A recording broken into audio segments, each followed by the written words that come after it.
Sean has already achieved a lot with his Excel spreadsheet. But before he can send this to management, he needs to make it look a bit more attractive.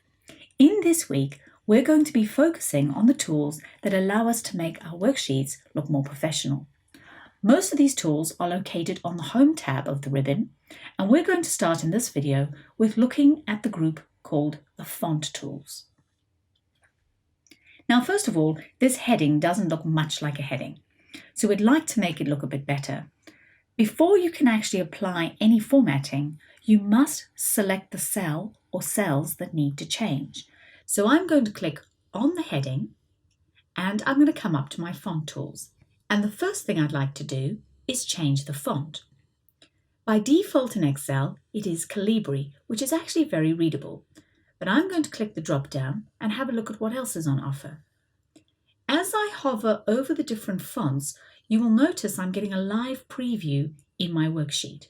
It hasn't changed it, it's just showing me what it will look like. Now, we really should go with our organization's standard fonts, but we're here to have a little bit of a play, so I'm going to go for something a bit silly and click to select. The other thing I need to do is make this heading look a bit bigger. Just to the right of your font is your font size, and if I click the drop down, again I get that live preview, so I can hover over till I find a size I like, and then click to select. Just to the right of the font size are two really useful little tools, Increase Font and Decrease. And these allow you to make quick adjustments. So if I click a few times on there, you can see it's getting bigger.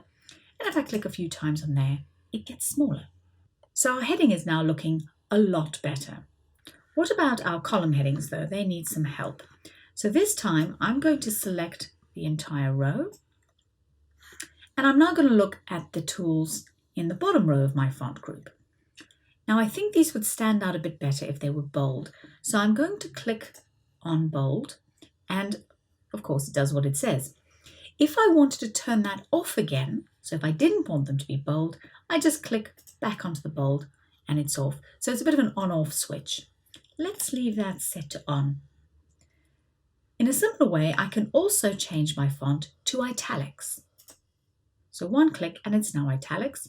And if I decide, no, I don't really like that, I can turn that off. And we also have our underline, and that's a single click again to apply and a single click to remove. Now I think that my text would look a bit better if I changed the color. We have two color change options, our fill color and our font color. The fill color looks like a little paint bucket and it actually changes the cell color. So I'm going to click the drop down and I'm going to go for a nice dark blue. I'm then going to come to my font color, again, click the drop down and change that to white. And that's now starting to look quite good. Have a go at playing with some of these tools.